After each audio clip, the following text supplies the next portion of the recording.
अध्याय 856 स्तर 7। मीना का आगमन अपेक्षित भी था और अप्रत्याशित भी। वह मिंग्युए कम्युनिटी की आवासीय इमारतों के आसपास घूम रही थी, लेकिन कोई भी ये पुष्टि करने की हिम्मत नहीं कर सका कि वह इंसान थी या भूत। वह एक जीवित व्यक्ति की चेतना बनाए हुए थी, लेकिन उसमें अनियंत्रित होने की संभावना भी दिखाई दे रही थी, और उस पर कमरा 301 की अलौकिक घटनाओं से जुड़े होने का संदेह था। यहाँ तक कि वह पिछली कठपुतली गुड़िया के बारे में महत्वपूर्ण जानकारी भी जानती थी। हालांकि अब उसके रुख और स्थिति की चिंता नहीं की जा सकती थी।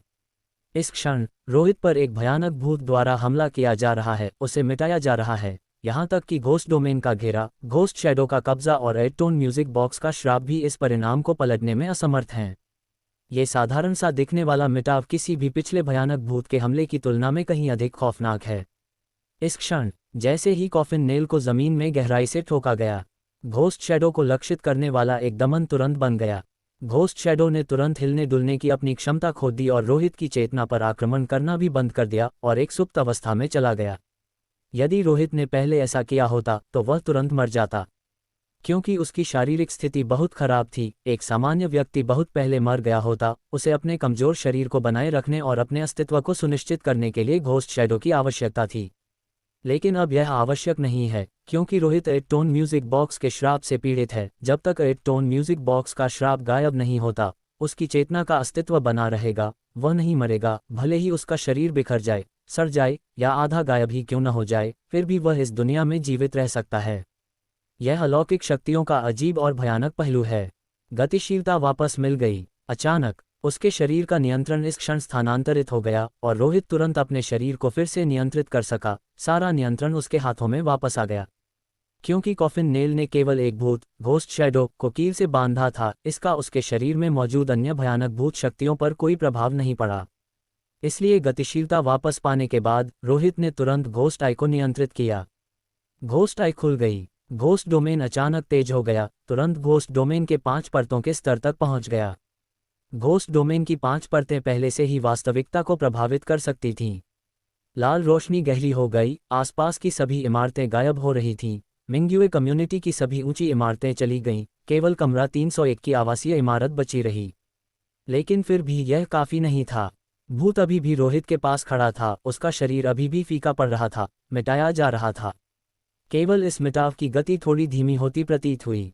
घोस्ट डोमेन के प्रभाव ने भयानक भूत के हमले को कुछ हद तक बेअसर कर दिया, लेकिन इसने कोई महत्वपूर्ण भूमिका नहीं निभाई, क्योंकि यदि हमला बिना किसी रुकावट के जारी रहता तो रोहित फिर भी मर जाता। घोस्ट डोमेन की 6ठी परत। रोहित ने बिल्कुल भी संकोच नहीं किया। 5 परतों के तुरंत बाद उसने इसे 6ठी परत तक बढ़ा दिया। घोस्ट डोमेन की यह परत भयानक भूतों की गतिविधियों को भी रोक सकती थी। सब कुछ एक ठहराव की स्थिति में होगा, जिसमें वह स्वयं भी शामिल था। और घोस्ट डोमेन की इस परत के भीतर जो एकमात्र चीज हिल सकती थी, वह घोस्ट आई थी। जल्द ही घोस्ट डोमेन की 6 परतों ने आसपास की हर चीज को नष्ट कर दिया। दायरा बड़ा नहीं था, बस मिंग्युए कम्युनिटी को कवर कर रहा था। लेकिन घोस्ट डोमेन की इस परत के भीतर कोई कम्युनिटी नहीं थी, केवल एक आवासीय इमारत थी और भयानक भूत तथा स्वयं अपनी आंखों के सामने थे। जोसेफ, ऋचा सिंह, यहाँ तक कि उस मीना को भी रोहित द्वारा 5वें स्तर के घोस्ट डोमेन की दुनिया में छोड़ दिया गया था। वह परेशान या प्रभावित नहीं होना चाहता था। रोहित को उस भयानक बूढ़े आदमी से निपटने के लिए अपनी सभी अलौकिक शक्तियों को केंद्रित करने की आवश्यकता थी, जिसने उसे माध्यम के माध्यम से पाया था। वास्तव में इसके प्रभाव दिखाई दिए। उसके सामने मौजूद भयानक भूत पूरी तरह से रुक गया, मानो पूरी तरह से जम गया हो। यहाँ तक कि उसके शरीर पर चंदन की गंध वाली लाश की दुर्गंध भी फैलना बंद हो गई। सब कुछ एक मृत जैसी शांति में प्रवेश कर गया। क्या यह उपयोगी है? रोहित को लगा कि उसके एडटोन म्यूजिक बॉक्स की बजने की आवाज़ भी धीमी हो गई है, जो पहले की तरह सुचारू रूप से नहीं बज रही थी। शरीर का क्षरण भी इस क्षण रुक गया। लेकिन जैसे जैसे समय बीतता गया, 1 second, 2 second, 3 second, ghost domain की 6ठी परत को बनाए रखने की अवधि बढ़ती रही, जो उसके द्वारा हासिल की जा सकने वाली पिछली सीमाओं को पार कर गई। ऐसा इसलिए था क्योंकि रोहित ने घोस्ट शैडो की भरपाई की थी। हालांकि घोस्ट शैडो को कॉफिन नेल द्वारा कील से बांध दिया गया था। घोस्ट शैडो का एक हिस्सा शरीर में ही रहा, दूसरा हिस्सा जमीन को ढकने वाला घोस्ट डोमेन बन गया और शरीर में आक्रमण करने वाला घोस्ट शैडो अब हिलता डुलता नहीं था। लेकिन इसने घोस्ट आई की रिकवरी में भी हस्तक्षेप किया, क्योंकि घोस्ट शैडो ने घोस्ट आई की कुछ शक्ति भी चुरा ली थी और घोस्ट आई की शक्ति का चुराया गया हिस्सा भी कॉफिन नेल द्वारा प्रतिबंधित कर दिया गया था। ये पहेली के टुकड़ों के बीच एक सम्मिलन और उलझन है। केवल यह सम्मिलन काफी पूर्ण नहीं था, अन्यथा कॉफिन नेल का प्रतिबंधात्मक प्रभाव रोहित को भी प्रभावित करता। इसीलिए रोहित ने खुद को कील से बांधने के बजाय जमीन को कील से बांधने का विकल्प चुना। 1 मिनट। रोहित को यह अकल्पनीय लगा कि उसने पूरे 1 मिनट के लिए घोस्ट डोमेन की छठी परत को सक्रिय रखा था। ये पहले अकल्पनीय होता। यदि यह पहले होता, यदि वह इस हद तक घोस्ट डोमेन की छठी परत को सक्रिय कर पाता, तो किसी के लिए भी उसका मुकाबला करना लगभग असंभव होता। 8-टोन म्यूजिक बॉक्स का श्राप और एक पूर्ण घोस्ट आई मुझे बिना किसी कीमत के घोस्ट डोमेन की छठी परत का उपयोग करने की अनुमति देते प्रतीत होते हैं, लेकिन घोस्ट शैडो का दमन दीर्घकालिक है, जबकि 8-टोन म्यूजिक बॉक्स का श्राप केवल अस्थायी है, जिसका अर्थ है कि घोस्ट डोमेन की छठी परत का यह प्रतिबंधित सक्रियण केवल अभी के लिए है। एक बार श्राप की यह अवधि बीत जाने के बाद मेरे लिए घोस्ट डोमेन की छठी परत के इस असीमित सक्रियण को हासिल करना संभव नहीं होगा। इसके बावजूद यह अभी भी भयानक लगता है। किसी क्षेत्र को अप्रतिबंधित रूप से रोकना इस स्थान के भूतों को स्थायी रूप से दबाने के बराबर है। यदि इस घोस्ट डोमेन को एक साथ संघनित किया जाए तो क्या यह एक प्रकार का वैकल्पिक कॉफिन नेल नहीं होगा? ये सोचकर रोहित के मन में डर पैदा हो गया। मान लीजिए कि एक दिन 8-टोन म्यूजिक बॉक्स के श्राप की परवाह किए बिना वह वास्तव में बिना किसी कीमत के घोस्ट डोमेन की छठी परत का उपयोग कर सकता है, तो वास्तव में उसके पास सभी अलौकिक स्थानों के माध्यम से झाड़ू लगाने की पूंजी होगी, जिससे सभी भूतों को घोस्ट डोमेन की छठी परत के भीतर रखा जा सकेगा और फिर उन्हें पूरी तरह से बंद कर दिया जाएगा। और ये वास्तव में अलौकिक के खिलाफ लड़ने के लिए अलौकिक का उपयोग करना है। हालांकि रोहित ने जैसे ही यह विचार उत्पन्न हुआ, इसे खारिज कर दिया। कुछ भूतों का आतंक स्तर बहुत अधिक होता है और केवल रोकना ही कुछ भयानक भूतों की गतिविधियों को पूरी तरह से रोकने के लिए पर्याप्त नहीं है। लगभग 2 मिनट बाद रोहित का घोस्ट डोमेन की छठी परत पीछे हट गया। उसका शरीर, जो आधा गायब हो चुका था, इस समय फिर से शुरू हो गया। ये जांघ से कमर तक पहुंच चुका था। थोड़ा थोड़ा करके मिटाया जा रहा था, लेकिन ये गति पहले की तुलना में बहुत बहुत धीमी थी। भूत अभी भी बिना हिले डुले वहीं खड़ा था और रोहित भी बिना हिले डुले खड़ा था। घोस्ट डोमेन के भीतर दोनों में से कोई भी हिल नहीं सकता था। भूत को हिलने की आवश्यकता नहीं है, उसका हमला पहले से ही चल रहा था। रोहित हिल नहीं सकता था, जो अपने स्वयं के घोस्ट डोमेन द्वारा फंस गया था, लेकिन वह घोस्ट डोमेन के भीतर चलने के लिए घोस्ट आई का उपयोग कर सकता था। इसलिए भले ही उसका शरीर हिल न सके, इससे ज्यादा फर्क नहीं पड़ा। हालांकि उसका घोस्ट शैडो कॉफिन नेल द्वारा जमीन पर कील से बंधा हुआ था, वह उस क्षेत्र को नहीं छोड़ सकता था। अन्यथा यदि घोस्ट शैडो उसके शरीर से अलग हो जाता तो उसकी चेतना भी छीन ली जाती। उस क्षण संतुलन बिगड़ने पर कौन जाने क्या हो सकता था। मैं एक पल में कॉफिन नेल से अपने सामने मौजूद भूत को कील से बांध सकता हूँ। दमन पूरा करने के बाद भले ही घोस्ट शैडो मेरे शरीर का नियंत्रण अपने हाथ में ले ले, फिर भी इससे ज्यादा फर्क नहीं पड़ेगा। बस ये भूत अभी भी अतीत में मौजूद है। क्या कॉफिन नेल वास्तव में इसे कील से बांध सकता है? रोहित के चेहरे के भाव बदल रहे थे। उसके पास सोचने का समय था, क्योंकि भूत द्वारा उसके शरीर को मिटाने की गति धीमी हो गई थी। उसे कॉफिन नेल की दमनकारी शक्ति पर संदेह नहीं था, लेकिन वर्तमान भूत केवल अतीत की एक छाया था। कॉफिन नेल भूत को न मार पाए, चाहे कोई अलौकिक वस्तु कितनी भी शक्तिशाली क्यों न हो। यदि वह भयानक भूत पर निशाना नहीं साध सकती, तो वह प्रभावी नहीं हो सकती। ये तो बस एक विकल्प है। मेरे पास एक और विकल्प है, घोस्ट डोमेन का 7वां स्तर खोलना। और मैं वास्तव में जानना चाहता हूं कि घोस्ट आई को 7वें स्तर तक खोलने के बाद क्या होगा। रोहित के मन में हमेशा यह पागलपन भरा विचार रहता था। 9 घोस्ट आइज एक साथ मिलकर सैद्धांतिक रूप से घोस्ट डोमेन के 9 स्तरों को खोल सकती हैं। आमतौर पर 5 स्तरों को खोलना ही सीमा थी। छठे के लिए अत्यधिक प्रयास की आवश्यकता होती थी, और वर्तमान विशेष स्थिति में उसे अचानक लगा कि घोस्ट डोमेन का 7वां स्तर आजमाने लायक हो सकता है। इस अनसुलझे भयानक भूत पर इसका परीक्षण करने के लिए यदि यह विफल हो जाता है तो कुछ भी नुकसान नहीं होगा। 8-टोन म्यूजिक बॉक्स का श्राप और पूर्ण घोस्ट शैडो को घोस्ट आई की 7वीं परत खोलने के बाद असामान्य पुनरुत्थान का मुकाबला करने में सक्षम होना चाहिए। यदि मैं अभी प्रयास नहीं करता हूं तो मुझे फिर कभी अवसर नहीं मिल सकता है। सबसे भयानक अलौकिक शक्ति को उजागर करना, यह अपने आप में एक मूल्यवान अनुभव नहीं है। रोहित बहुत तर्कसंगत था। उसे नहीं लगता था कि वह पागल था, नहीं उसे लगता था कि घोस्ट डोमेन की 7वीं परत के बाद वह विस्फोट से मर जाएगा। उसने वास्तव में इसे एक अवसर के रूप में माना, अपनी स्वयं की सीमाओं को पूरी तरह से समझने का एक मौका। एक बार जब रोहित ने मन बना लिया तो उसने संकोच नहीं किया। अगले ही पल घोस्ट डोमेन का 7वां स्तर सक्रिय हो गया। घोस्ट डोमेन की 6 परतों ने सब कुछ रोक दिया। घोस्ट डोमेन की 7वीं परत। यह शायद सिर्फ रोकना नहीं था, लाल रोशनी ने पूरी दुनिया को मिटा दिया। उस क्षण कमरा 301 वाली आवासीय इमारत गायब हो गई, आसपास की हर चीज गायब हो गई और उसके सामने मौजूद भयानक भूत भी गायब हो गया। इस दुनिया में केवल रोहित था और जमीन पर कॉफिन नेल जिसने घोस्ट शैडो को पिन किया था। रुकने का एहसास गायब हो गया था। वह अब हिल सकता था। ऐसा लग रहा था जैसे कुछ भी नहीं बदला है। बस इतना ही। रोहित उलझन में था, यहाँ तक कि थोड़ा नुकसान में भी था। घोस्ट डोमेन का 7वां स्तर केवल एक गहरा अलौकिक स्थान था। इस अलौकिक स्थान में कुछ भी खास नहीं था।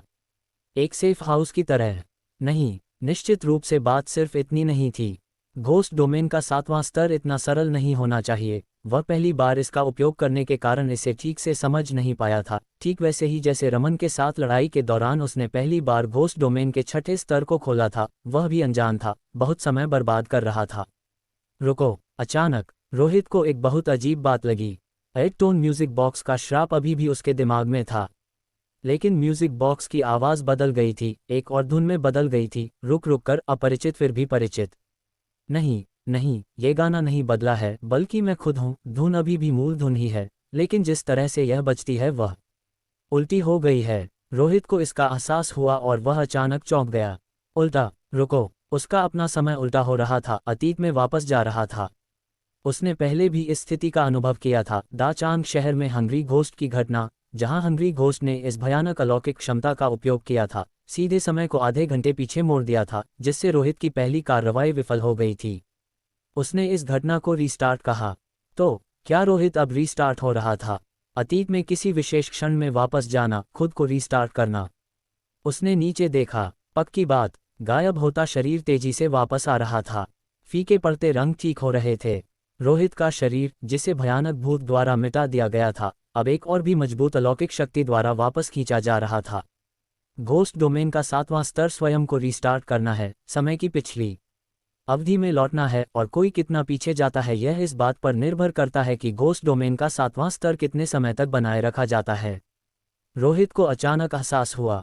उस क्षण वह घोस्ट डोमेन के 7वें स्तर के कार्य को समझ गया। इस प्रकार का रीस्टार्ट बाहरी दुनिया में हस्तक्षेप नहीं कर सकता था, केवल स्वयं के भीतर ही हस्तक्षेप कर सकता था। अध्याय 857, स्वयं को रीस्टार्ट करना। घोस्ट डोमेन की 7वीं परत स्वयं को रीस्टार्ट करने की अनुमति देती है, जिससे व्यक्ति की स्थिति पिछली स्थिति में वापस आ जाती है, जो इस बात पर निर्भर करता है कि घोस्ट डोमेन की 7वीं परत को कितने समय तक बनाए रखा जाता है। मैं इसे जितने लंबे समय तक बनाए रखूंगा, मेरा रीस्टार्ट समय में उतना ही पीछे जा सकता है। इस क्षण रोहित रीस्टार्ट की स्थिति में है। ये स्थिति काफी अनूठी है। उसकी चेतना बहुत स्पष्ट है, वह जो कुछ भी अनुभव कर रहा है उसके प्रति सचेत है, फिर भी उसका शरीर अपनी पिछली स्थिति में लौट रहा है। दुर्भाग्य से समय मापने के लिए रोहित के पास कोई घड़ी नहीं है और वह नहीं जानता कि वह किस हद तक ठीक हो सकता है। क्या यह 1 मिनट पहले की बात है, या 10 मिनट पहले, या शायद 1 दिन पहले? यदि इस प्रकार का रीस्टार्ट अनिश्चित काल तक जारी रह सकता, तो मैं शायद एक टोन म्यूजिक बॉक्स खुलने से पहले की स्थिति में रीस्टार्ट करने में सक्षम होता। रोहित ने मन ही मन सोचा, लेकिन जल्द ही इस विचार को खारिज कर दिया गया, क्योंकि एक टोन म्यूजिक बॉक्स जिस समय खुला था वह बहुत पहले की बात है, कई दर्जनों मिनट पहले की बात है। इतने लंबे समय तक रीस्टार्ट की स्थिति को बनाए रखना कठिन लगता है, खासकर जब से हंग्री घोस्ट शुरू में केवल आधे घंटे का रीस्टार्ट ही प्रबंधित कर पाया था। पुनर्जीवित हुए भयानक भूत केवल इतना ही हासिल कर सकते थे। रोहित को नहीं लगता कि वह इससे बेहतर कर सकता है। हालांकि रीस्टार्ट की इस स्थिति की शुरुआत से ही रोहित ने पहले से ही अलौकिक शक्ति की भयानक ताकत को महसूस किया। उन परिस्थितियों में जहां उसका शरीर मिटाया जा रहा था, अपने स्वयं के रीस्टार्ट पर भरोसा करते हुए उसने अपने गायब होते शरीर को जबरदस्ती वापस खींच लिया और भयानक भूत के हमले को सीधे और अनुचित तरीके से बेअसर कर दिया। बेशक ऐसा नहीं है कि भूत का हमला पर्याप्त भयानक नहीं था, बल्कि स्वयं को रीस्टार्ट करने की क्षमता बहुत अनसुलझी है। मुझे इसे तब तक बनाए रखने की आवश्यकता है जब तक कि मेरा शरीर पूरी तरह से ठीक ना हो जाए। रोहित ने शांति से देखा कि उसका गायब होता शरीर लगातार फिर से दिखाई दे रहा है और उसके दिल की चिंता धीरे धीरे कम हो गई। इसके अतिरिक्त उसने अपने घोस्ट डोमेन की 8वीं परत के बारे में कुछ अनुमान लगाए थे।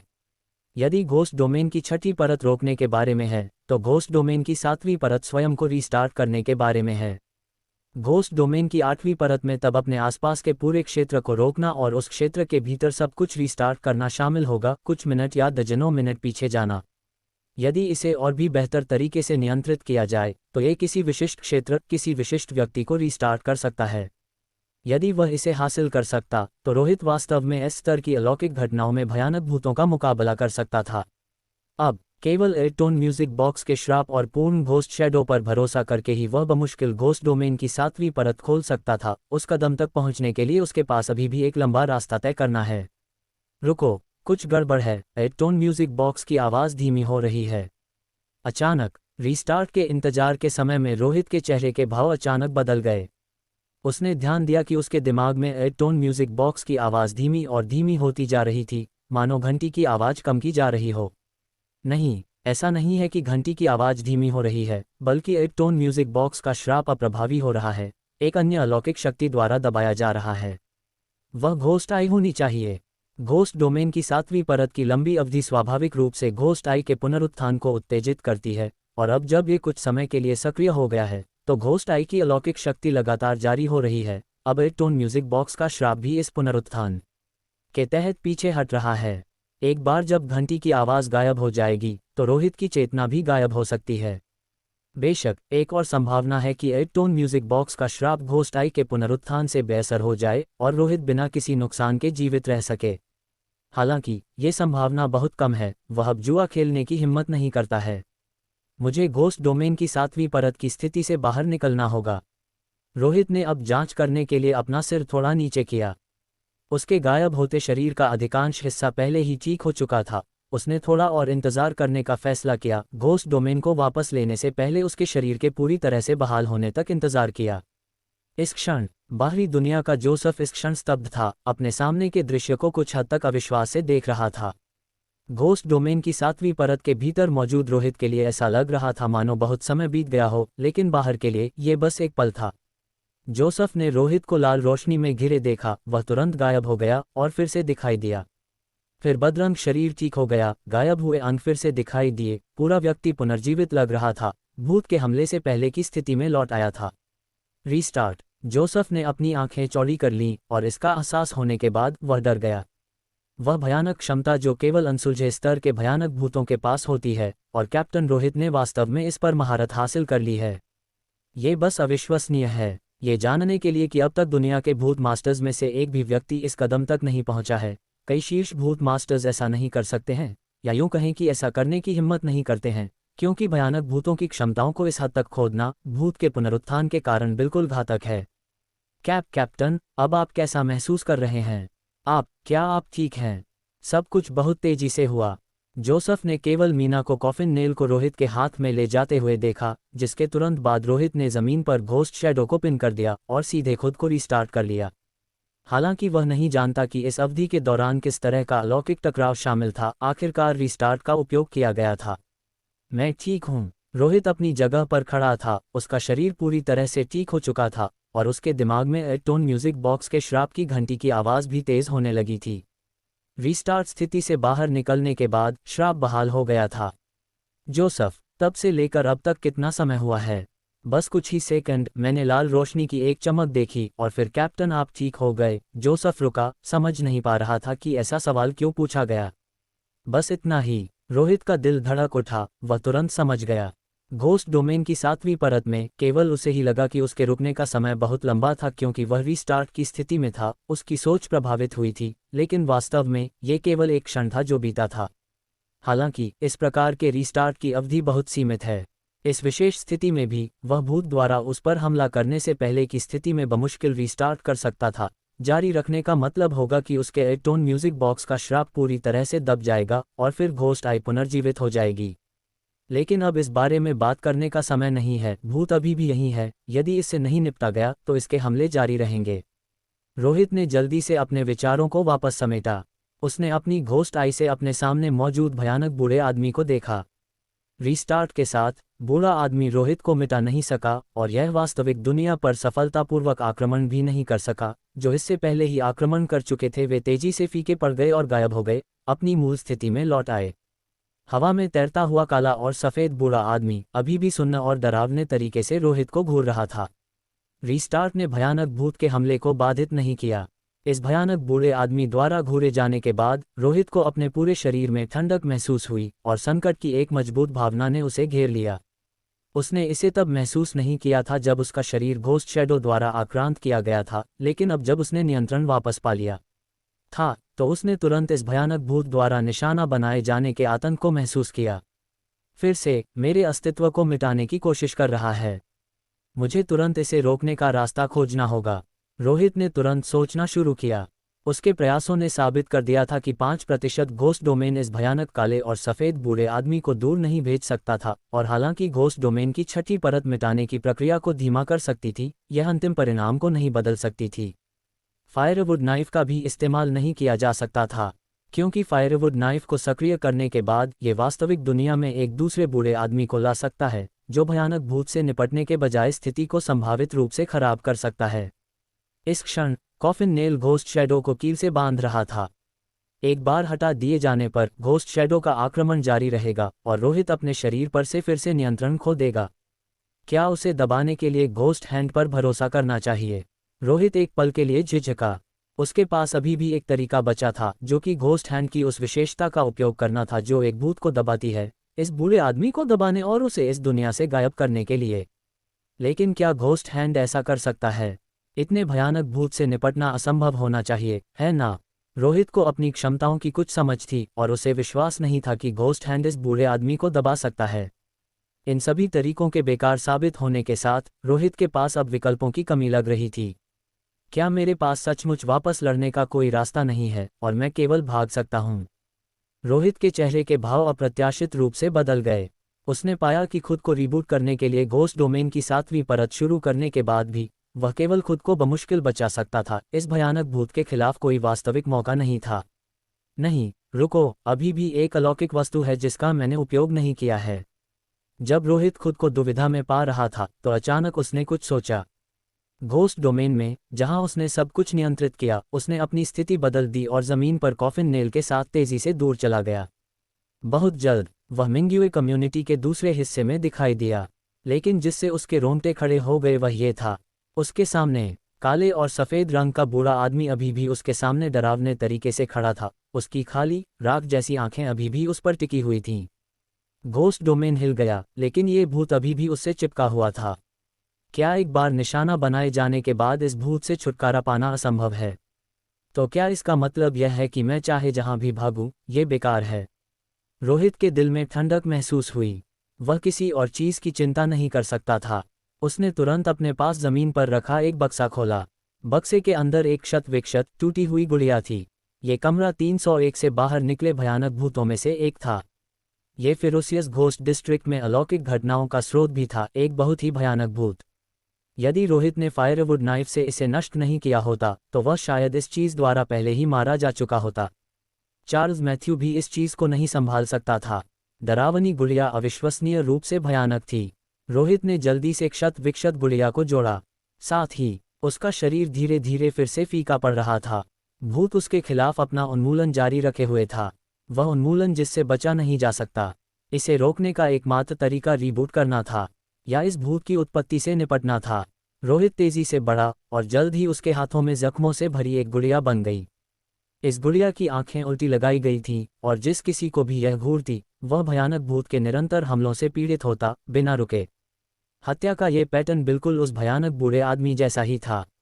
ये सही है, ये गुड़िया मूल रूप से कमरा 301 से आई थी, यह इस बूढ़े आदमी की थी। इस क्षण रोहित ने डरावनी टूटी हुई गुड़िया को घुमाया, जिससे वह अपने सामने मौजूद काले और सफ़ेद बूढ़े आदमी को घूरने लगी। एक भूत दूसरे भूत को घूर रहा है। क्या होगा? क्या सामने मौजूद बूढ़े आदमी पर यह गुड़िया हमला करेगी? अगले ही पल रोहित के हाथों में टूटी हुई गुड़िया अचानक मुड़ने लगी और हिंसक रूप से संघर्ष करने लगी, और उसी समय अपना मुंह खोलकर एक चीखने वाली चीख निकाली। क्या हो रहा है? उसका चेहरा अचानक बदल गया। स्थिति उसकी उम्मीद से काफ़ी अलग थी। हालांकि एक ध्यान देने योग्य बात यह थी कि रोहित को निशाना बनाकर किए जाने वाले हमले रुकते हुए प्रतीत हुए। उसका शरीर अब गायब नहीं हो रहा था। इसके बजाय उसके हाथों में डरावनी गुड़िया धीरे धीरे फीकी पड़ रही थी, लेकिन ये फीका पड़ना अधूरा था। कुछ जगहों पर पुरानी लग रही थी लेकिन अन्य जगहों पर नहीं। ऐसा लग रहा था कि भूत के हमले गुड़िया पर स्थानांतरित हो गए थे। साथ ही काला और सफ़ेद बूढ़ा आदमी, जो प्रेत की तरह दिख रहा था, धीरे धीरे उसकी आंखों के सामने से गायब हो रहा था। लगता है कि माध्यम में हस्तक्षेप हुआ था, जो वास्तविकता पर आक्रमण जारी रखने में असमर्थ था। क्योंकि एक भूत को मारा नहीं जा सकता, डरावनी गुड़िया पर अलौकिक शक्तियों द्वारा हमला किया गया था और उसे मिटाया नहीं जा सकता था। इस प्रकार बूढ़े आदमी को अपना आक्रमण रोकने के लिए मजबूर होना पड़ा। ये गुड़िया बहुत खास है। रोहित का दिल कांप उठा। वह चीज़ अभी भी संघर्ष कर रही थी और चीख रही थी, जिससे उसकी रीढ़ में सिहरन दौड़ गई। मानो उसने जो पकड़ रखा था वह गुड़िया नहीं, बल्कि एक भयानक भूत था। अध्याय 858 कमरा 301 का अंत। अपने हाथ में जख्मों से भरी, घिसी पिटी और फटी हुई गुड़िया को देखकर रोहित स्केपगोट डॉल, बलि का बकरा गुड़िया के बारे में सोचे बिना नहीं रह सका।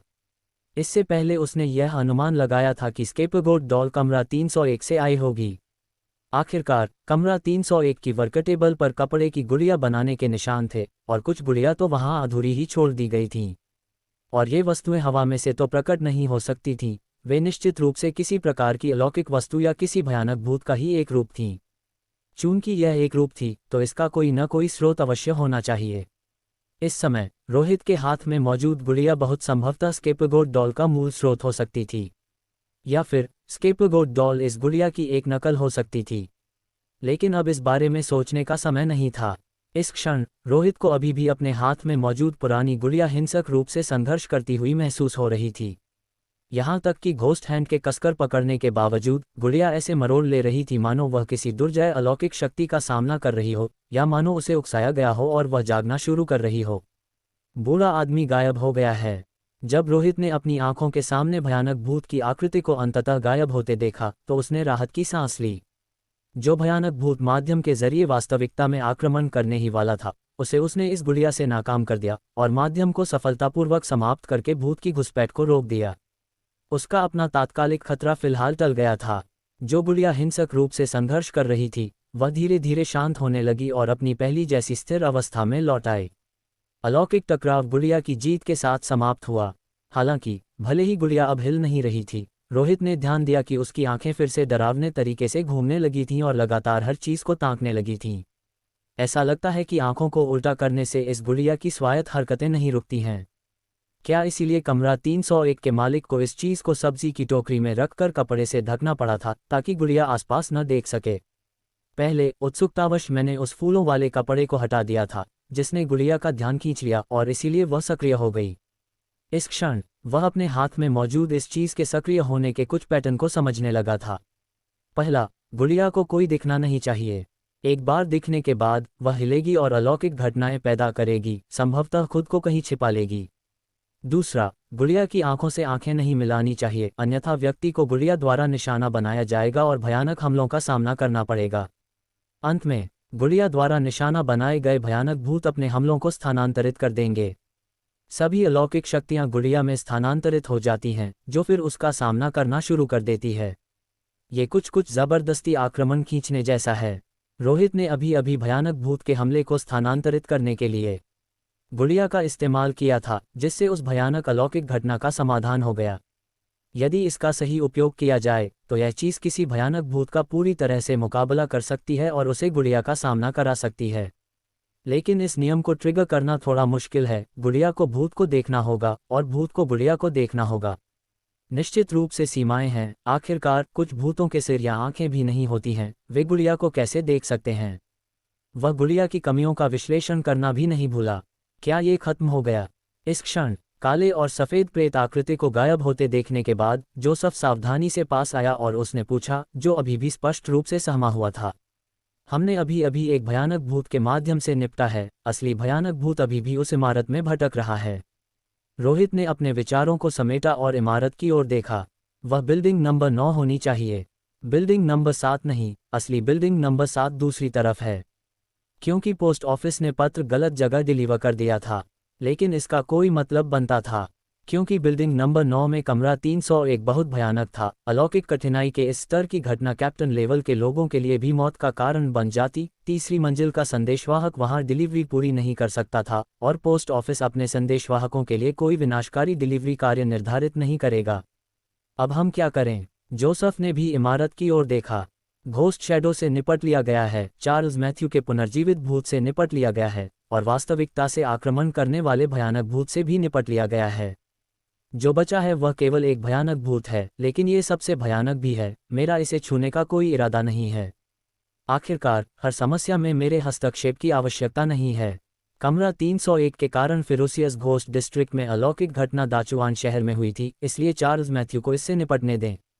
यदि वह एक अजीब सत्ता ऑडिटी बन सकता है तो उसमें उस भयानक भूत का मुकाबला करने की क्षमता होनी चाहिए। रोहित ने विचार किया, यदि वह भयानक भूत लोगों को वास्तविकता से मिटा सकता है तो जीवित व्यक्ति की चेतना वाले भूत में बदलने के दौर से गुजर रहा चार्ल्स मैथ्यू सबसे अच्छा विकल्प होगा। क्योंकि भूतों को मिटाया नहीं जा सकता, इसलिए अब हमें जो करने की आवश्यकता है वह है यहाँ से निकलना। जोसेफ एक पल के लिए रुका, फिर उसने राहत की सांस ली। यहाँ से निकलना, यह मेरे लिए ठीक है। पत्र का क्या करूं? अचानक पास की एक आवासीय इमारत के नीचे से एक सुन्न कठोर आवाज तैरती हुई आई, जहां चमकीले चियोंगसम में सजी एक पतली महिला बोल रही थी। वह मीना थी। रोहित की नज़र थोड़ी सी बदली, फिर वह उसकी ओर मुड़ गया। लाल चियोंगसम ने प्रेत आंखों की झांक को रोक दिया, जिससे वह ये नहीं देख सका कि मीना वास्तव में किस स्थिति में थी। वह एक भयानक भूत प्रतीत होती थी, फिर भी वह एक जीवित व्यक्ति भी लग रही थी। लेकिन इस क्षण रोहित को उससे निपटने में कोई रुचि नहीं थी।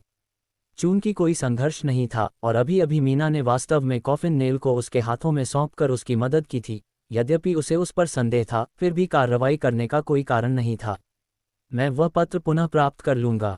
यदि उस बूढ़े आदमी की लाश अभी भी इमारत के अंदर भटक रही है तो पत्र उसी कमरे में होना चाहिए, सही। यद्यपि यह खतरनाक है, फिर भी इसे संभाला जा सकता है। मीना अभिव्यक्तिहीन और शांत रही। हालांकि कमरा 301 से एक वस्तु गायब हो गई है, एक बिना चेहरे वाला पपेट पसंद। क्या तुमने उसे देखा है? रोहित ने त्योरियां चढ़ाते हुए पूछा। आज कमरा 301 से बहुत सारे भयानक भूत बाहर निकले थे, हर एक दूसरे से अधिक खौफनाक। आतंक का स्तर दहाई शहर के फुशों गार्डन से कम नहीं था। क्या तुम इसकी बात कर रहे हो?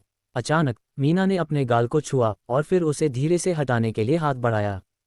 वह सुंदर चेहरा एक ह्यूमन स्किन मास्क, मानव त्वचा का मुखौटा निकला, जिसे आसानी से खोलकर नीचे बिना चेहरे वाला सिर दिखाई दिया, जो इंसानी मांस का नहीं बल्कि लकड़ी की बनावट का था। वह कमरा 301 से गायब पपेट पसंद था, और अब ये पपेट पसंद मीना के शरीर के अंदर था। रोहित की आंखें थोड़ी सिकुड़ गईं और वह लगभग फायरवुड नाइफ के लिए हाथ बढ़ाने ही वाला था। अपने व्यवहार में बिना किसी बदलाव के मीना ने सुंदर ह्यूमन स्किन मास्क को वापस लगा लिया। घबराओ मत, मैं ठीक हूँ। ठीक हो? तुम मजाक कर रही हो?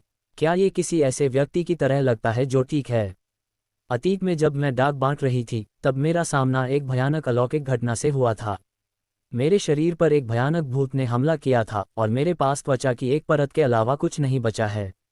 वास्तव में मैं बहुत पहले ही मर चुकी होती, लेकिन कुछ अलौकिक शक्ति ने मेरे जीवन को बनाए रखा है और मैं इस विशेष स्थिति में बन गई हूँ। मीना का लहजा सपाट था क्योंकि उसने अपने भयानक अतीत के अनुभव को बयां किया था। एक घोस्ट हंटर, शायद। रोहित ने अपनी आंखें थोड़ी सिकुड़ते हुए उसका जायजा लिया। कोई आश्चर्य नहीं कि उसे शुरू से ही मीना के बारे में कुछ गड़बड़ लग रहा था और उसका वजन भी असामान्य रूप से हल्का था। जब वह पहले इमारत से नीचे कूदी थी तो उसका शरीर अजीब तरह से फड़फड़ा रहा था। अब वह समझ गया था, उसके पास कोई शरीर ही नहीं था, बस त्वचा की एक परत थी। अब उस पपेट ने उसके शरीर को भर दिया था। चियोंगसम और पपेट ने मिलकर एक संतुलन बना लिया था। वह दो भूतों को नियंत्रित करने वाली घोस्ट हंटर बन गई थी। क्या ये सिर्फ एक घोस्ट हंटर होने जितना आसान है? लेकिन फिर रोहित फिर से संदिग्ध हो गया। मुझे परवाह नहीं है कि तुम कौन हो या तुम क्या करना चाहती हो। मेरा एक सरल लक्ष्य है, घोस्ट पोस्ट ऑफिस से निपटना। यद्यपि तुमने मेरी मदद की है, मुझे आशा है कि तुम मेरे कार्यों में हस्तक्षेप नहीं करोगी। अन्यथा मैं इन पिछले उपकारों पर विचार नहीं करूंगा। मीना ने एक शब्द भी नहीं कहा, बस बिना कोई आवाज किए चुपचाप उसे देखती रही। मैं पत्र लेने जा रहा हूँ। रोहित ने और कुछ नहीं कहा। उसने जमीन पर रखी कॉफिन नेल की ओर नीचे देखा। ये चीज घोस्ट शैडो को दबा रही थी। एक बार कॉफिन नेल हटा दिए जाने के बाद घोस्ट शैडो उसके शरीर पर कब्जा करना जारी रखेगा, जिससे वह नियंत्रण खो देगा। इसलिए उसके कार्य बहुत सुविधाजनक नहीं थे, लेकिन इससे ज्यादा फर्क नहीं पड़ता था।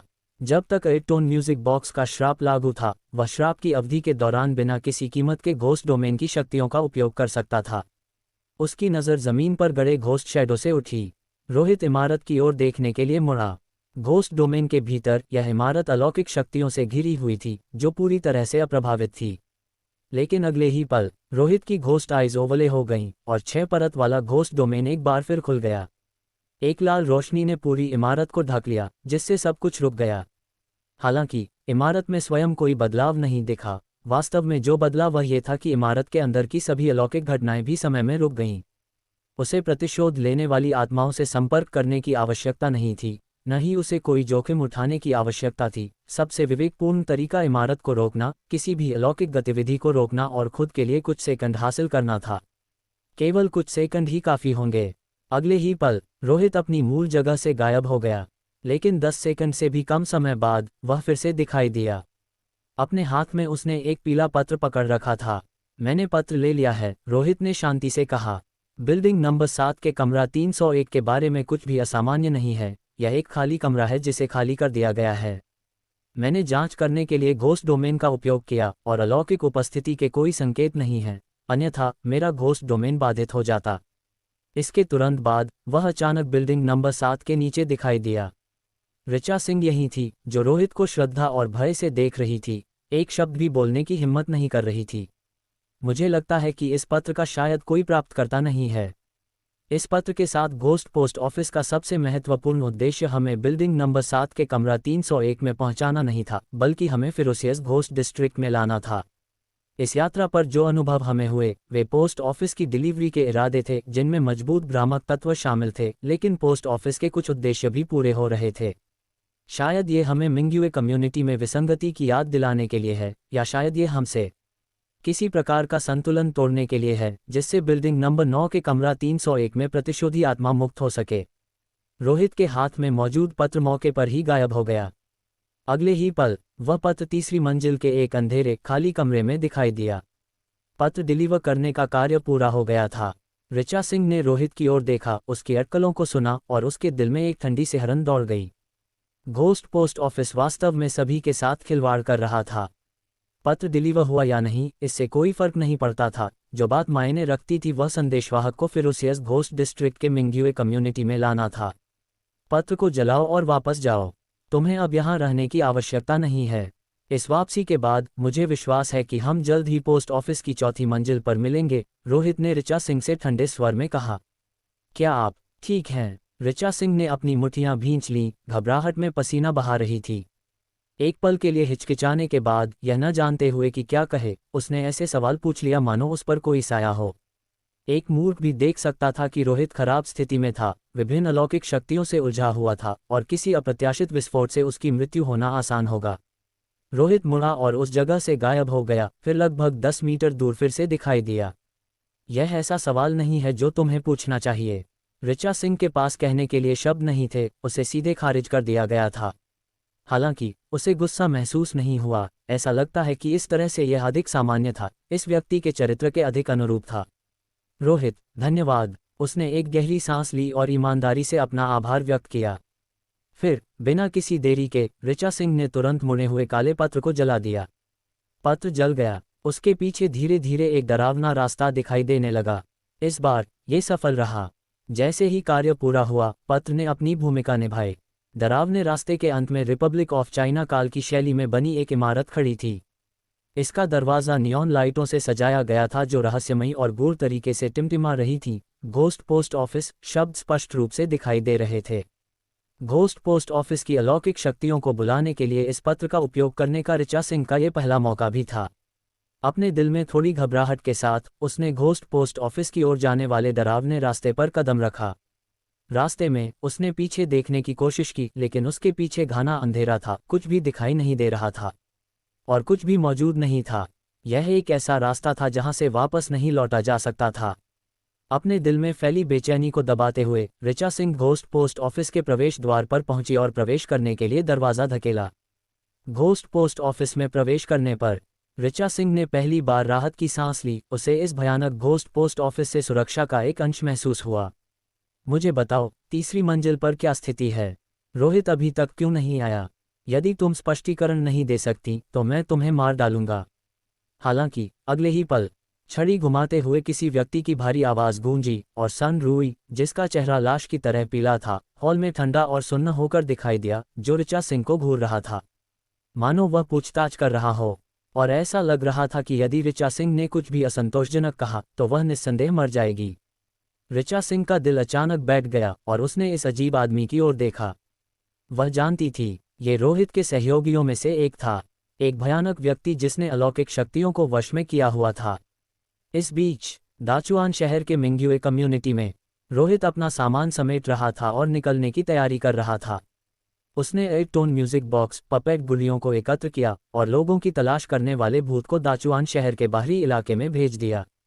उसने शहर के बाहर विला में मौजूद चार्ल्स मैथ्यू को पता दिया और कहा कि यदि वह इस संकट से बच जाता है तो वह उन भूतों को पुनः प्राप्त कर सकता है जिन्हें उसने पहले नियंत्रित किया था। मुझे भी निकलना चाहिए, लेकिन हम फिर मिलेंगे, घोस्ट पोस्ट ऑफिस की 4थी मंजिल पर। मीना भी उसी समय चली गई। रोहित ने उसे नहीं रोका, बल्कि उसे जाने दिया।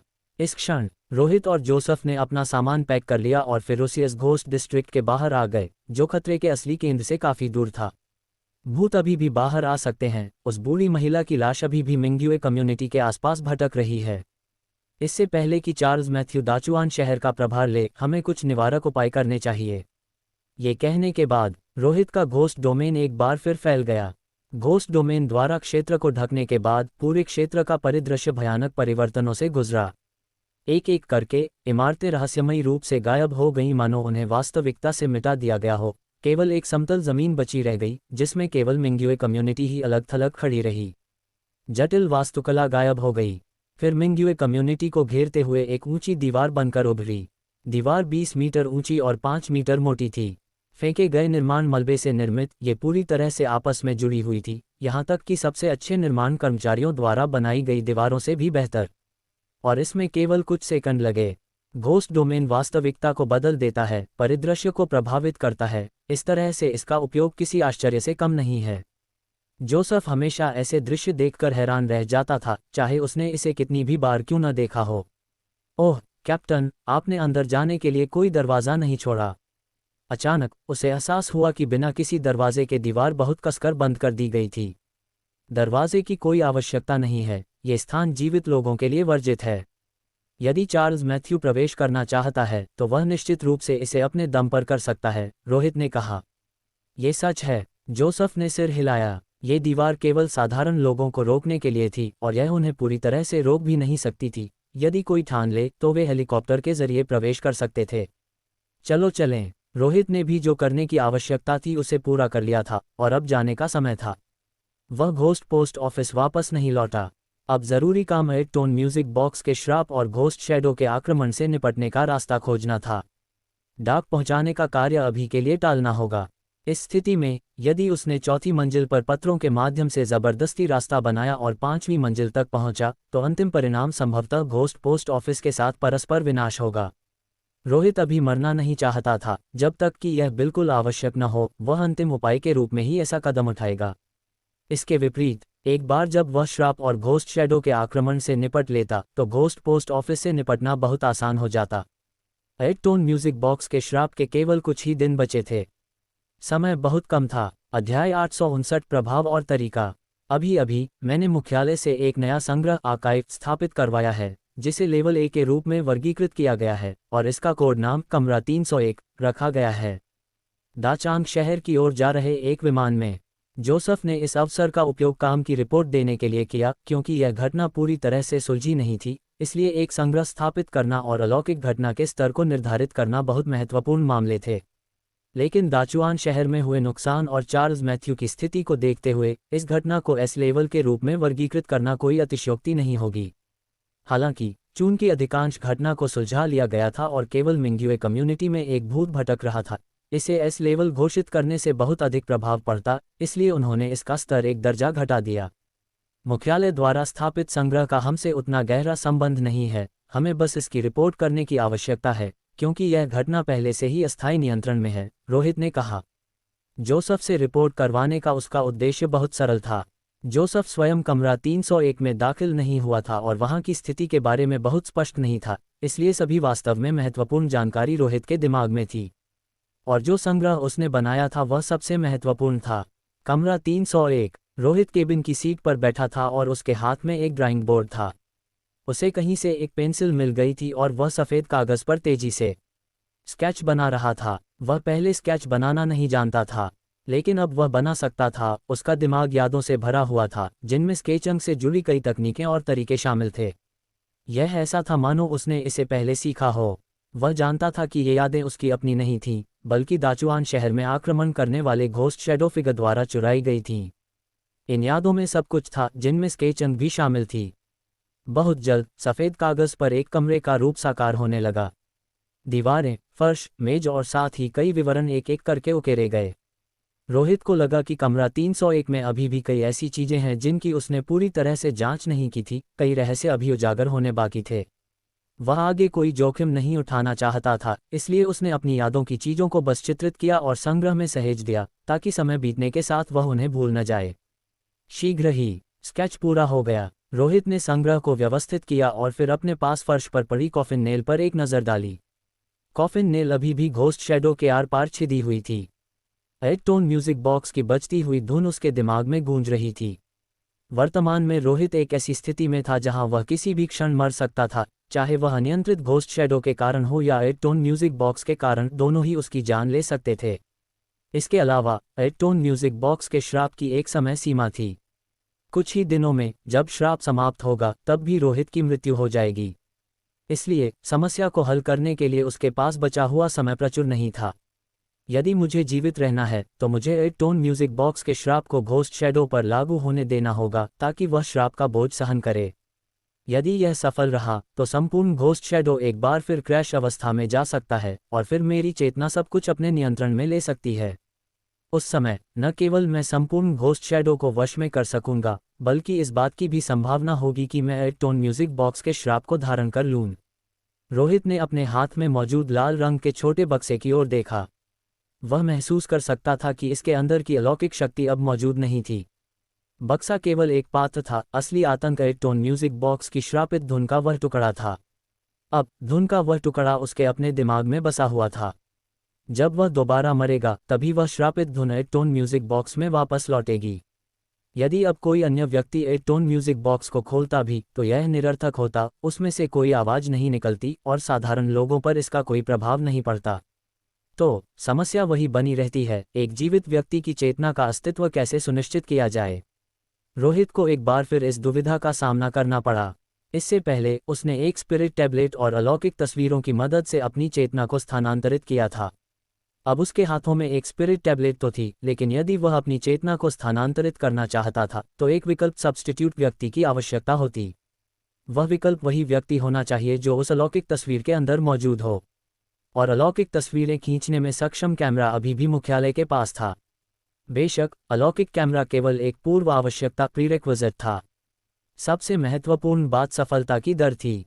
क्या होगा यदि घोस्ट शैडो फिगर की चेतना भी उसके साथ स्थानांतरित हो जाए? फिर एक टोन म्यूजिक बॉक्स का श्राप समाप्त होने के बाद भी उसे मरना ही पड़ेगा। अब स्थिति पहले से भिन्न थी। पहले रोहित पर केवल एक ही श्राप लागू था, लेकिन अब उसके भीतर दो श्राप थे। इसलिए स्थिति अलग थी और स्पिरिट टैबलेट के माध्यम से चेतना को स्थानांतरित करने का तरीका अब व्यवहार्य नहीं रह गया था। बेशक एक और तरीका भी है, वह ये कि कुछ भी न किया जाए और घोस्ट शैडो को अपनी चेतना पर आक्रमण करने दिया जाए। जब एक टोन म्यूजिक बॉक्स का श्राप फूटेगा, तो यदि मेरी किस्मत अच्छी रही तो श्राप जरूरी नहीं कि मुझे मार डाले। ये संभव है कि इसके बजाय घोस्ट शैडो को श्राप का मुख्य झटका सहना पड़े। रोहित के पास एक अंतिम उपाय और था, फिर भी एक जुआ। आखिरकार जैसे घोस्ट शैडो उस पर आक्रमण कर रहा था, वैसे ही वह भी घोस्ट शैडो पर आक्रमण कर रहा था। चेतना का यह उलझाव दोनों तरफ से था। एक टोन म्यूजिक बॉक्स का श्राप निसंदेह साझा होगा। घोस्ट शैडो की चेतना में पूरी तरह से विलीन हो जाओ, फिर जब श्राप फूटे तो घोस्ट शैडो को इसे सहने दो और उसे क्रैश अवस्था में जाने दो। लेकिन इस योजना को अंजाम देने के लिए मेरे पास एक आपातकालीन व्यवस्था होनी चाहिए, अन्यथा मेरी चेतना जीवित नहीं बच पाएगी। रोहित ने अवचेतन रूप से घोस्ट कैबिनेट के बारे में सोचा। यदि घोस्ट कैबिनेट के साथ सौदा पूरा हो जाता तो वह घोस्ट कैबिनेट से यह मांग कर सकता था कि वह ये सुनिश्चित करे कि उसकी चेतना की मृत्यु न हो। तब उसे श्राप के विस्फोट से कोई नुकसान नहीं पहुंचता। लेकिन घोस्ट कैबिनेट के साथ सौदा अभी तक पूरा नहीं हुआ था। रोहित कोई मांग नहीं कर सकता था। मेरे पास अभी भी एक अंतिम विकल्प के रूप में ह्यूमन स्किन पेपर है। अंततः मृत्यु के इस नाजुक मोड़ पर रोहित ने एक बार फिर जानकारी उजागर करने में सक्षम उस खतरनाक इंसानी चमड़ी के बारे में सोचा। ह्यूमन स्किन पेपर जानकारी और तरीके उजागर कर सकता है, लेकिन इसमें कितना खतरा है, ये कहने की हिम्मत रोहित की नहीं है। हालांकि जब बात उस मोड़ तक पहुंच जाएगी तो खतरा जानते हुए भी वह निश्चित रूप से प्रयास करेगा। प्रयास न करने का अर्थ निश्चित मृत्यु है, जबकि प्रयास करने में जीवन की एक धुंधली सी आशा बची रहती है। कौन सा रास्ता चुनना है, इसका चुनाव स्पष्ट है। विचार करते करते विमान दाचांग शहर के हवाई अड्डे पर उतर चुका था। दाचुआन शहर के उजाड़ और डरावने शहरी वातावरण की तुलना में दाचांग शहर स्पष्ट रूप से सामान्य लग रहा था। लोगों की चहल पहल थी, जगह जीवंत और हलचल भरी थी। हालांकि इसकी तुलना अतीत से नहीं की जा सकती, लेकिन इसकी जीवंतता में काफ़ी सुधार हुआ है, खासकर रोहित के टीम लीडर बनने के बाद, जिसने दाचांग शहर में और भी अधिक लोगों को आकर्षित किया। यद्यपि यह मामला गोपनीय था, फिर भी यह जानकारी के प्रसार को नहीं रोक सका। जिस शहर में एक टीम लीडर बस गया हो, वह कई लोगों के लिए बहुत बड़ा आकर्षण होता है। हवाई अड्डे पर लोगों की भीड़ ने सब कुछ साबित कर दिया। तुम इन कुछ दिनों में अच्छी तरह आराम करो, मुझे कुछ मामलों से निपटना है और मेरे वापस आने के बाद हम पोस्ट ऑफिस के मामले पर चर्चा करेंगे, रोहित ने विमान से उतरने से पहले जोसेफ से कहा। जोसेफ ने सिर हिलाया, वह जानता था कि रोहित को अपनी स्थिति से निपटना है। हालांकि वह चिंतित था कि रोहित इसे संभाल नहीं पाएगा। उसने पूछा नहीं, क्योंकि पूछना व्यर्थ था। यदि रोहित सचमुच चला गया तो कई चीजें अर्थहीन हो जाएंगी। तो कैप्टन, सावधान रहिएगा, जोसेफ ने बस एक चेतावनी दी। चिंता मत करो, कोई समस्या नहीं होगी, रोहित ने उदासीनता से जवाब दिया, ये जाने बिना कि वह उसे सांत्वना दे रहा था या खुद को दिलासा दे रहा था। बहुत जल्द दोनों हवाई अड्डे पर अलग हो गए। जोसेफ कार से चला गया, लेकिन रोहित घोस्ट डोमेन का उपयोग करके रवाना हुआ। वास्तव में वह दाचुआन शहर से वापस आने के लिए घोस्ट डोमेन का उपयोग कर सकता था, लेकिन चूंकि उसे अपनी योजना पर विचार करने के लिए कुछ समय की आवश्यकता थी, इसलिए उसने ऐसा नहीं किया। रोहित सीधे दाचांग शहर के गुवानजियांग रेसिडेंशियल कॉम्प्लेक्स के अंदर प्रकट हुआ। उसके पैरों के नीचे की परछाई अभी भी कॉफिन नेल से गड़ी हुई थी। घोस्ट शैडो के प्रतिबंध लागू रहे ताकि उसके शरीर का नियंत्रण घोस्ट शैडो द्वारा वापस न छीना जा सके। कविता के स्थान पर जाओ और घोस्ट चाइल्ड से ह्यूमन स्किन पेपर वापस लाओ, रोहित ने सीधे सोचा। उसकी आकृति फिर से गायब हो गई और फिर कॉम्प्लेक्स में रिपब्लिक काल के प्राचीन घर के अंदर दिखाई दी, जिसका हाल ही में नवीनीकरण किया गया था। नवीनीकरण के बाद प्राचीन घर कविता का निजी विला बन गया था। वह यहाँ रहती थी। चारों ओर ऊंची दीवारें बनाई गई थीं और साधारण लोग बिल्कुल भी प्रवेश नहीं कर सकते थे। अब दोपहर का समय था और धूप अभी भी खिली हुई थी। रोहित प्राचीन घर के प्रांगण में प्रकट हुआ, आसमान से गिरती धूप में नहाया हुआ। उसका पूरा वजूद अभी भी एक ठंडी आभा बिखेर रहा था और उसके चारों ओर सड़ती हुई लाशों की बदबू आ रही थी। उज्ज्वल सुव्यवस्थित महान हॉल में एक मेज पर एक पीले रंग रूप और सुंदर काया वाली युवा महिला बैठी थी, जो एक किताब की ओर नीचे देख रही थी। क्या तुम फिर से मरने वाले हो?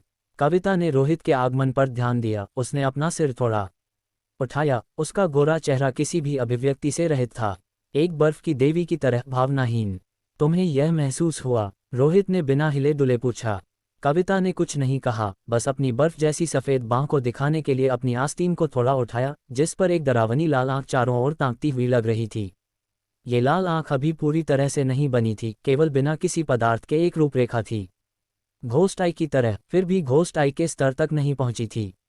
घोस्ट आई रिस्ट्रिक्शन, यहाँ तक कि तुम भी प्रभावित हुई हो। रोहित एक ही नज़र में समझ गया कि क्या हो रहा था। जब उसने घोस्ट डोमेन की 7 परतों को सक्रिय किया तो वह एक टोन म्यूजिक बॉक्स के श्राप और संपूर्ण घोस्ट शैडो के कारण अप्रभावित रहा। हालांकि कविता अलग थी, वह भी घोस्ट आई की अलौकिक शक्ति से क्षीण हो रही थी, इसलिए उसने इसे बहुत अधिक स्पष्ट रूप से महसूस किया। मैं पहले से ही चीज़ों को देखने में सक्षम हो गई हूँ, कविता ने अपनी आंखें बंद करके अपनी बाँह हिलाते हुए कहा। उसकी बाँह पर मौजूद आँख रोहित को घूर रही थी। अजीब तरह से रोहित भी उस आँख से निकलती हुई नज़र को महसूस कर सकता था। कोई समस्या नहीं होगी, मैं इसे अच्छी तरह संभाल सकता हूँ। कविता ने अपनी बाँह पर मौजूद आँख को ढक लिया, फिर कहा, इस बार तुम्हारी स्थिति अधिक गंभीर है। मुझे पता है, इसीलिए मैं तुम्हें बता रहा हूँ, रोहित ने उदासीनता से कहा। दोनों हाई स्कूल में 3 साल तक सहपाठी रहे थे, अब भावनाओं की कमी के कारण दुश्मनों की तरह उदासीन थे। वास्तव में वे दोनों बहुत अच्छी तरह से वाकिफ थे, एक साथ इतना कुछ सहने के बाद उनका रिश्ता बहुत अच्छा था। ये केवल भावनाओं की अनुपस्थिति थी जिसने इसे व्यक्त करना असंभव बना दिया था। तो तुम इस बार घोस्ट चाइल्ड को ढूंढते हुए आए हो। कविता रोहित को अच्छी तरह जानती थी और उसने उसके उद्देश्य का अनुमान लगा लिया। रोहित ने कहा, हाँ, और अपनी समस्याओं को हल करने के लिए मैं कुछ दिनों के लिए गायब रहूंगा। कविता खड़ी हुई, रोहित की ओर बढ़ी, उससे निकलती लाश की बदबू को नजरअंदाज करते हुए अपनी गोरी पतली हथेली बढ़ाई और रोहित के गाल को छुआ। इस शहर में कोई भी मर सकता है, लेकिन तुम नहीं मर सकते क्योंकि तुम रोहित हो। बेशक मैं रोहित हूं और मैं नहीं मरूंगा, रोहित ने जबरन मुस्कराते हुए कहा। ठंडा और सुनना। कविता अब और नहीं बोली। उसने अपना हाथ नीचे गिराया और कोने की ओर देखा। कफन पहने हुए नंगे पैर एक डरावना बच्चा वहां खड़ा था, अपना सिर थोड़ा झुकाकर इस ओर देख रहा था। उसकी लाल आंखों में पुतलियां नहीं थीं, जिससे एक अजीब और भयानक एहसास हो रहा था जो हड्डियों को सुन्न कर देने वाला था। रोहित ने घोस्ट चाइल्ड की गर्दन के चारों ओर लगी सुनहरी घंटी को देखा। इसके अंदर ह्यूमन स्किन पेपर था। ये ह्यूमन स्किन पेपर को नियंत्रण से बाहर होने से रोकने के लिए अतीत में उठाया गया एक कदम था, क्योंकि अगर ह्यूमन स्किन पेपर बाहर निकलने की हिम्मत करता तो घोस्ट चाइल्ड उसे एक ही कौर में खा जाता। इसके अलावा घोस्ट चाइल्ड को आराम करने की आवश्यकता नहीं थी, वह 24 घंटे बिना किसी ढिलाई के इसकी निगरानी कर सकता था। अध्याय 860 एक स्पष्ट जाल। गोवानजियांग रेसिडेंशियल कॉम्प्लेक्स के सेफ हाउस नंबर 1 के अंदर। ये सेफ हाउस मूल रूप से हंग्री घोस्ट घटना के दौरान बनाया गया था। इसे जल्दबाजी में बनाया गया था और इसलिए यह बहुत बड़ा नहीं था, जिसमें केवल 20 लोगों के रहने की क्षमता थी। इसकी सीमाओं को देखते हुए रोहित ने खुद को श्रावण जांगवेई के पिता से अलग कर लिया और सेफ हाउस नंबर 2 का निर्माण किया। परिणामस्वरूप सेफ हाउस नंबर 1 का उपयोग नहीं हुआ और वह रोहित का अनन्य एक्सक्लूसिव सेफ हाउस बन गया। सेफ हाउस में विभिन्न अलौकिक वस्तुएं रखी थीं जिन्हें रोहित ने एकत्र किया था और वे खौफनाक आत्माएं भी जिन्हें उसने कैद किया था। वहां घोस्ट मिरर्स, भूतिया दर्पण, कड़ी हुई जूतियां, घोस्ट कैंडल्स, भूतिया मोमबत्तियां, लाइफ रिप्लेसिंग डॉल्स, जीवन बदलने वाली गुड़िया, घोस्ट पोर्सिलेन मौजूद थीं। इस क्षण रोहित इस सेफ हाउस के अंदर प्रकट हुआ। सबसे पहले उसने कमरा 301 से प्राप्त गुड़िया को सावधानीपूर्वक रखा और फिर अपना ध्यान घोस्ट चाइल्ड की ओर केंद्रित किया। उसने अपना हाथ बढ़ाकर पकड़ बनाई। उसने घोस्ट चाइल्ड की गर्दन पर लटकी छोटी घंटी जैसी गेंद को उतार लिया। उसने उसे जोर से मरोड़ा और गेंद खुल गई, जिसमें से पुराना पीला और धब्बेदार कागज का टुकड़ा निकला। सामग्री भेड़ की खाल जैसी थी, लेकिन उसमें से एक अजीब ठंडी और भयावह आभा निकल रही थी। ये वास्तव में इंसानी चमड़ी ह्यूमन स्किन का टुकड़ा था जिस पर सड़ती हुई लाश की बदबू महसूस की जा सकती थी। ह्यूमन स्किन पेपर की योजनाओं को संदर्भित किया जा सकता है, लेकिन उन पर भरोसा नहीं किया जा सकता। पिछली बार के बाद से इसके द्वारा उजागर की गई जानकारी तेजी से भयानक होती गई है। पंक्तियों के बीच जाल छिपे हुए हैं और हर बार वे पहले से अधिक गंभीर होते हैं। ये सीधे तौर पर उस स्थिति तक पहुंच गया है जहां यह मुझे सीधे मारने के इरादे रखता है। रोहित ने मन ही मन सोचा। ये खुद के लिए एक अनुस्मारक था कि इस प्राचीन वस्तु पर पूरी उम्मीद न रखें। पिछली बार घोस्ट कैबिनेट द्वारा प्रदान की गई सुरक्षा के कारण वह बाल बाल बचा था। यदि घोस्ट कैबिनेट न होता तो वह निस्संदेह मर चुका होता। अब घोस्ट कैबिनेट के साथ उसका सौदा अभी भी अधूरा था, इसलिए इस बार कोई सुरक्षा नेटवर्क नहीं था, सब कुछ उसी पर निर्भर था। उसमें दूसरों से मदद मांगने की हिम्मत भी नहीं थी। ऐसे बहुत कम लोग थे जिनमें उसकी मदद करने की क्षमता थी। मुख्यालय का अरूप गुप्ता उनमें से एक था, लेकिन ह्यूमन स्किन पेपर को देखने के बाद कौन जानता है कि इसने उसके लिए क्या जाल बिछाया हो। अरूप गुप्ता की बुद्धिमत्ता से उसने स्वाभाविक रूप से जालों की उपस्थिति को महसूस कर लिया था, लेकिन वह एक पागल आदमी था। जालों से पूरी तरह अवगत होने के बावजूद यदि लाभ पर्याप्त होता तो वह उनमें कदम रख देता। बूढ़े महेश बाबू भी मदद करने में सक्षम हो सकते थे, लेकिन रोहित का उनकी सहायता मांगने का कोई संबंध या कारण नहीं था। अंत में व्यक्ति को स्वयं पर ही निर्भर रहना पड़ता है। अपनी पूरी यात्रा के दौरान रोहित ने हमेशा ऐसा ही किया था। उसने किसी भी इच्छाधारी सोच और पीछे हटने के विचारों को खारिज कर दिया। रोहित ने एक गहरी सांस ली और ह्यूमन स्किन पेपर को खोला। ह्यूमन स्किन पेपर, जो साधारण लग रहा था, पर काले रंग की लिखावट दिखाई देने लगी जो ऐसे मुड़ और ऐंठ रही थी मानो कोई अदृश्य सत्ता उस पर लिख रही हो। एक परिचित लेकिन डरावना वाक्यांश उसकी आंखों के सामने उभरा, मेरा नाम रोहित है और जब तक आप इसे पढ़ेंगे मैं पहले ही मर चुका हूंगा। रोहित इस वाक्य से सुन्न हो चुका था और उसे इसमें कुछ भी अजीब नहीं लगा। शायद तुम इस बार सही हो, मैं सचमुच मरने की कगार पर हो सकता हूं। यदि तुम कोई समाधान नहीं दे सकते तो मैं अपनी मृत्यु से पहले तुम्हें ज़मीन के नीचे दफना दूंगा, न केवल 10,000 मीटर गहरा बल्कि उससे भी अधिक गहरा। उसने कैजुअल तरीके से ह्यूमन स्किन पेपर का अभिवादन किया। ह्यूमन स्किन पेपर से ऐसे बात कर रहा था मानो खुद से कर रहा हो, जिसमें धमकी भरा लहजा बिल्कुल नहीं था, लेकिन उसे दफनाने के उसके संकल्प में कोई संदेह नहीं था। जल्द ही ह्यूमन स्किन पेपर पर और अधिक लिखावट दिखाई दी। मुझे वह भयानक 8-टोन म्यूजिक बॉक्स दोबारा नहीं खोलना चाहिए था। पिछली बार मैं खुशकिस्मत था कि बच गया, लेकिन इस बार मुझे पूर्वाभास हो रहा है कि मेरा अंत है। यह मेरी वसीयत है और यदि आप इसे देख सकते हैं तो कृपया यहाँ लिखी इच्छाओं को पूरा करें ताकि मैं बिना किसी चिंता के मर सकूं। मेरी एक इच्छा रिपब्लिक काल के प्राचीन घर के तीसरे दरवाजे को खोलना है। मैं देखना चाहता हूं कि उसके अंदर क्या रखा जा रहा है। मैंने अपनी मृत्यु से पहले कभी उस दरवाजे को नहीं खोला है। यदि संभव हो तो मुझे आशा है कि आप एक नज़र देख सकते हैं। मेरी दूसरी इच्छा है। रोहित के चेहरे की अभिव्यक्ति तुरंत गंभीर हो गई। उसे ऐसा लगा मानो इंसानी चमड़ी बकवास बक रही हो। इससे पहले कि वह मरता भी, वह ऐसे बात कर रही थी मानो उसकी मृत्यु निश्चित हो और पहले से ही उसकी इच्छाओं को पूरा करने के लिए एक तथाकथित वसीयत तैयार कर रही हो।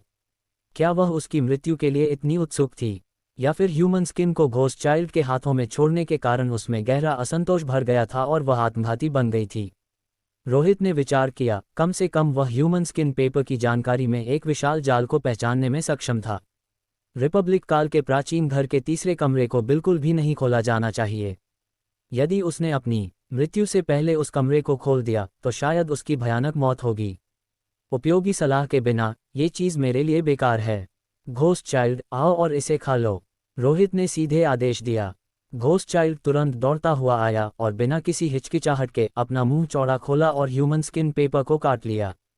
उसके पिच ब्लैक मुंह से लाश के तरल पदार्थ टपक रहे थे। यह एक सचमुच भयानक दृश्य था क्योंकि ऐसा लग रहा था कि वह वस्तु को पूरी तरह से निगल जाएगा। रोहित का उसे रोकने का कोई इरादा नहीं था। वह देखना चाहता था कि क्या ह्यूमन स्किन पेपर आगे समझौता करने के लिए तैयार है। अब यह इंसानी चमड़ी उस पर नियंत्रण करने की कोशिश नहीं कर रही थी, बल्कि वह इंसानी चमड़ी पर नियंत्रण करने की कोशिश कर रहा था। यदि वह समझौता नहीं करती तो वह बस खाली जाती। यदि वह समझौता करती तो वह ये देखने के लिए उत्सुक था कि ह्यूमन स्किन पेपर कैसे स्वीकार करती है। ह्यूमन स्किन पेपर पर लिखी बातें अपरिवर्तित रहीं, मानो सामग्री केवल इस बिंदु तक ही रिकॉर्ड की जा सकती हो। और इस क्षण घोस्ट चाइल्ड ने पहले ही ह्यूमन स्किन पेपर को कसकर पकड़ लिया था। उसकी लार उसके मुंह के कोनों से नीचे टपक रही थी। घोस्ट चाइल्ड कुतरता रहा। ह्यूमन स्किन पेपर झुर्रीदार होता गया और धीरे धीरे निगला जाने लगा। रोहित बस देखता रहा। उसकी आंखें पूरी तरह खुली थीं। अब वह पाताल में नहीं घसीटा जा रहा था, बल्कि ह्यूमन स्किन पेपर घसीटा जा रहा था, और वह ये देखने के लिए उत्सुक था कि क्या वह हार मानेगी। यदि उसने समझौता करने से इनकार कर दिया तो अच्छा होगा कि वह भी गायब हो जाए। घोस्ट चाइल्ड द्वारा खाया जाना हंग्री घोस्ट द्वारा निगले जाने के समान था। शायद ghost child human skin paper को नियंत्रित करने में भी सक्षम हो जाए। हालांकि ठीक उसी समय जब घोस्ट चाइल्ड ने ह्यूमन स्किन पेपर का लगभग आधा हिस्सा निगल लिया था, शुरुआत में स्थिर दिख रही इंसानी चमड़ी ने अचानक विसंगतियां दिखाईं। उस पर लिखी लिखावट तेजी से गायब हो गई और फिर एक डरावनी गति से नई लिखावट दिखाई देने लगी। मेरा नाम रोहित है और जब तक आप इन शब्दों को पढ़ेंगे मेरी मृत्यु हो चुकी होगी। मैं कई खतरनाक अलौकिक घटनाओं से गुजरा हूं, लेकिन इस बार यह और भी अधिक खतरनाक है। दाचुआन शहर में मैंने एक टोन म्यूजिक बॉक्स को फिर से खोला। ये दूसरी बार था और वह श्रापित रिंगटोन एक बार फिर मेरे दिमाग में गूंजने लगी। मुझे पूर्वाभास है कि मैं इस बार इस भयानक श्राप का सामना नहीं कर सकता। मैं मरने वाला हूं, और पहली बार से भी बदतर बात यह है कि मेरा घोस्ट शैडो अभी भी पुनर्जीवित होने की प्रक्रिया में है। हालांकि मैंने इसे अस्थायी रूप से दबा दिया है, ये दमन लंबे समय तक नहीं रहेगा। मैंने कई तरीकों की कोशिश की है, लेकिन कोई काम नहीं आया। एकमात्र तरीका यह है कि मुझे एक टोन म्यूजिक बॉक्स के श्राप को घोस्ट शैडो पर फटने देना होगा। केवल ऐसा करके ही मैं जीवित बच सकता हूं। यह एक बहुत ही साहसिक और पागलपन भरा विचार है जिस पर मैंने सोचा और काम किया। मुझे नहीं पता कि मुझे आपको इस तरीके के बारे में बताना चाहिए या नहीं, लेकिन उससे पहले मैं आपसे एक सवाल पूछना चाहता हूँ। मानव चेतना वास्तव में क्या है? उद्धरण चिन्ह डॉट डॉट डॉट उद्धरण चिन्ह। छोड़ो, खाना बंद करो। लिखावट को उभरते देखकर रोहित ने तुरंत ह्यूमन स्किन पेपर वापस छीन लिया, लेकिन एक बार वापस हासिल करने के बाद उस पर लिखी लिखावट उतनी ही तेजी से फीकी पड़ने लगी।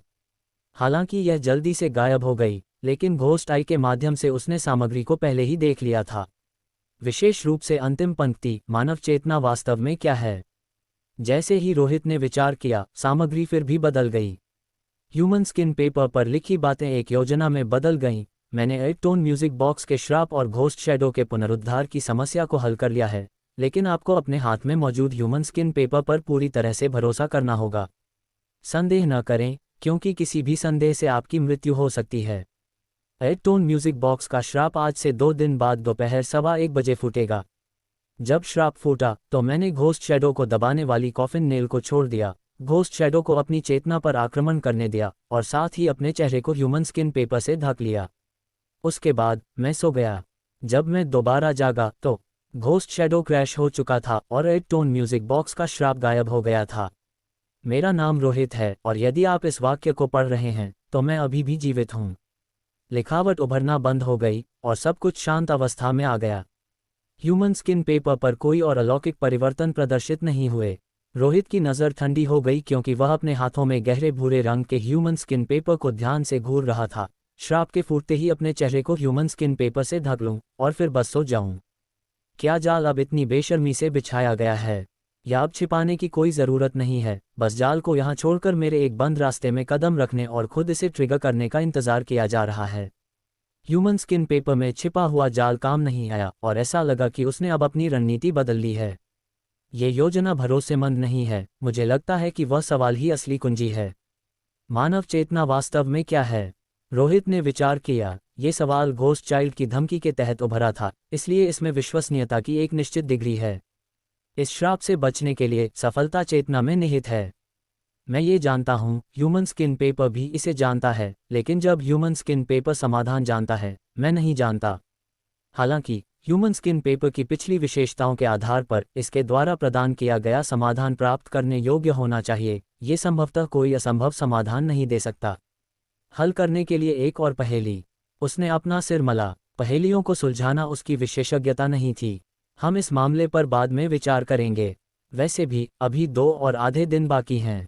अब मुझे एक अलौकिक हथियार की आवश्यकता है जिसका उपयोग मैं कर सकूं, लेकिन भूतों द्वारा इस्तेमाल न किया जा सके, ताकि यदि मेरा अलौकिक पुनरुद्धार सुपरनैचुरल रिवाइवल हो तो अधिक खतरा पैदा होने से रोका जा सके। रोहित ने ह्यूमन स्किन पेपर को समेटा, उसे सुनहरे गोले में रखा और वापस घोस्ट चाइल्ड की गर्दन में लटका दिया। वह फिर खड़ा हुआ और सेफ हाउस के टूल रूम में दाखिल हुआ। टूल रूम में कई आपातकालीन उपकरण, प्रचुर मात्रा में सोना, गोल्ड और कुछ गलाने स्मेल्टिंग के उपकरण मौजूद थे। आमतौर पर वह यहाँ दुष्ट आत्माओं को कैद करने के लिए कंटेनर बना सकता था। वह सोने की कुछ वस्तुएं भी बना सकता था। इस बार इस संभावना को देखते हुए कि वह मर सकता है और दुष्ट आत्मा पुनर्जीवित हो सकती है, लेकिन अलौकिक वस्तुओं को बिल्कुल भी दुष्ट आत्माओं द्वारा नियंत्रित नहीं किया जा सकता, पहले से ही सुरक्षा तैयार करनी थी। सीजर ग्रैंड होटल की उस लंबी लाश की तरह एक भटकती हुई घातक आत्मा में बदलना, एक भयावह फायरवुड नाइफ को चलाना, बेहद भयानक। रोहित को ऐसे संभावित जोखिमों को खत्म करना था। टूल रूम में पूरी तरह से सुसज्जित स्मेल्टिंग टूल्स को देखते हुए विभिन्न प्रकार की पेशेवर निर्माण तकनीकें, गलाने का अनुभव, यहाँ तक कि पीसने और उत्कीर्णन, एंग्रेविंग और पॉलिशिंग कौशल उसके दिमाग में आ गए। ये कौशल उसके अपने नहीं थे, उन्हें घोस्ट शैडो फिगर द्वारा कई लोगों की यादों से छीना गया था। लेकिन अब रोहित के पास ये यादें और कौशल थे, मानो वह पहले विमान में स्केच बना रहा हो।